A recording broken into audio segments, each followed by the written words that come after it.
샬롬. 오늘도 하나님의 말씀으로 하루를 시작하신 여러분들에게 하나님의 은혜와 평강이 충만하게 넘치시기를 간절히 축복합니다. 오늘 본문 말씀은 시편 65편. 이 말씀은 시편은 사실 어떤 여러 가지 힘든 상황에서 하나님의 도움을 구하고 우리가 어제 나눴던 말씀 같은 경우도 뭐 원수에 관련된 그런 얘기들이 나오고 하는데, 오늘 이 말씀은 확실한 은혜와 감사, 기뻐하는 그러한 노래입니다. 그래서 혹자는 이 시편 65편이 가장 흥분되고 즐거운 시편이다 이렇게 얘기하기도 해요. 오늘 말씀은 이스라엘 절기 중에 초막절, 그래서 한 해 동안 추수를 마친 뒤에 거둔 곡식을 창고에 다 드리고 일주일 동안 천막을 치고 하나님의 은혜를 기리는 그 절기를 지키는 그때에 감사하며 드려지는 그 찬양의 시가 바로 시편 65편의 이 시입니다. 오늘 이 말씀의 이 시인을 보니까 어디 있다고 그러죠? 바로 시온, 즉 성전에 있다 이렇게 얘기합니다. 기도를 들으시는 주님, 모든 육체가 주께 나아갑니다. 이런 고백이 하나님의 은혜가 풍성합니다라는 그러한 고백이에요. 바로 하나님의 사랑과 하나님의 그 은혜가 풍성함이 어떻게 우리에게 다가왔냐면 3절 말씀 보니까 죄악이 나를 이겼사오니 우리의 허물을 주께서 사하시리이다. 그러니까 우리가 죄에서 빠져나올 수 없는 우리의 영적 상태가 있죠. 그런데 이때 완전한 절망의 상태를 깨트린 것이 무엇이냐 하면 하나님께서 우리와 함께 하셔서 또 우리 죄를 우리가 이길 수 없는데 하나님께서 그 죄에서 헤어나올 수 있게 하신, 우리가 아무 힘도 없을 때 하나님의 은혜 가운데 하나님이 직접적으로 우리에게 찾아오신 그것이 우리에게 참된 복음이 된다, 기쁜 소식이 된다, 그 얘기를 하고 있는 겁니다. 복음이라는 것은 우리가 하나님께 받아들여지고 또한 하나님의 집에 거하기 위해서 우리가 무엇을 해야 된다 이렇게 얘기하는 게 아니죠. 바로 뭡니까? 이 복음, 기쁜 소식이라는 것은 우리가 하나님의 구원을 받기에 합당한 존재가 되기 위해서 하나님께서 우리를 위해 무엇을 하셨는지를 들려주는 것이죠. 이게 바로 기쁜 소식이고 복음입니다. 그 복음의 은혜로 인해 시인은 하나님께 찬양하고 있는 것이죠. 계속해서 이제 감사하면서 시인이 주님의 은혜를 계속해서 고백하고 있습니다.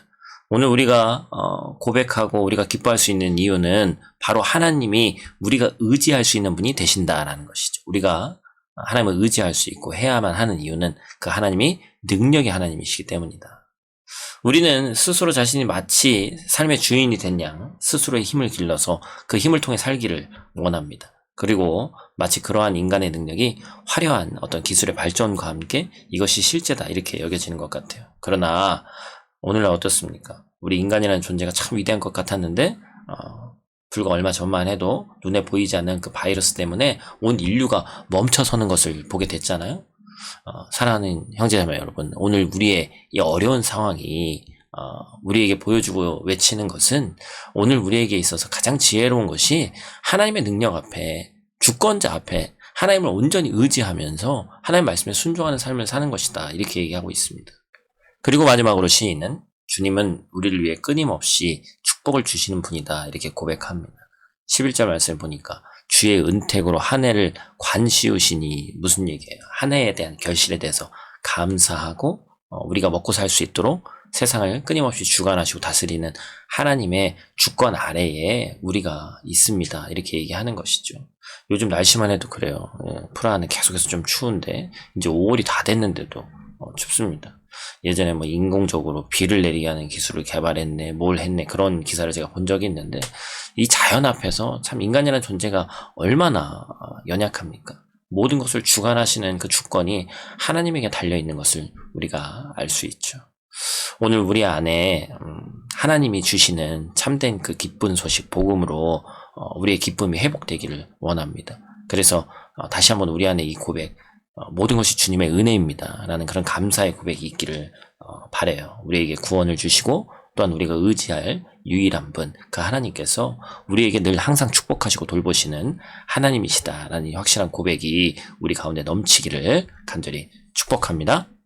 우리 어린아이들을 위한 묵상의 포인트는 오늘 이 말씀을 통해서는 단 하나만 우리가 깊이 알았으면 좋겠습니다. 아이들에게 감사, 이건 어른에게도, 우리 어른들에게도 해당되는 내용이죠. 감사도 연습해야 된다. 분명히 똑같은 상황이 있고 분명히 우리가 지금까지 살아가고 있는 것은 때때로 다른 사람과 비교해서 남보다 좀 못 먹고 남보다 좀 못 입고 할 수는 있지만 그 비교의 대상이 누구냐에 따라서 우리의 상황이 엄청나게 감사할 수 있는 상황이 될 수 있다는 것이죠.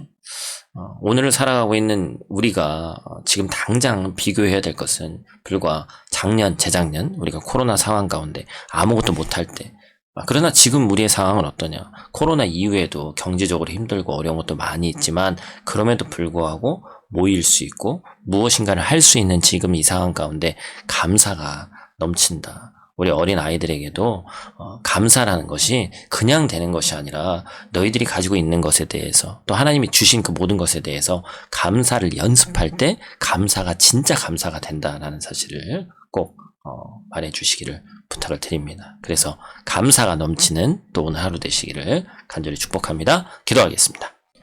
하나님 감사합니다. 오늘 우리에게 주신 그 하나님의 은혜를 기억하고 그 은혜의 감격이 내 안에 다시 샘솟듯이 넘치기를 원합니다. 주님, 우리에게 허락하신 그 말할 수 없는 기쁨의 삶을 회복하게 하여 주시옵소서. 은혜를 잊고 살았던 우리를 용서해 주시고 오늘 그 은혜가 나를 붙들고 하루를 살아갈 수 있도록 도와주시고 세상을 의지하지 않게 하여 주시옵소서. 감사 또한 연습해야 되고 반복해야 됨을 깨달았습니다. 하나님, 어리석은 인생 되지 않을 수 있도록 도와주시고 오직 하나님의 말씀 따라서 그 말씀의 원리를 따라 살아가며 하나님의 선하심을 맛보며 사는 삶이 될 수 있도록 하나님 도와주시옵소서. 오늘 하루도 눈동자와 같이 지켜주실 줄 믿사오며 예수님 귀하신 이름으로 기도드립니다. 아멘.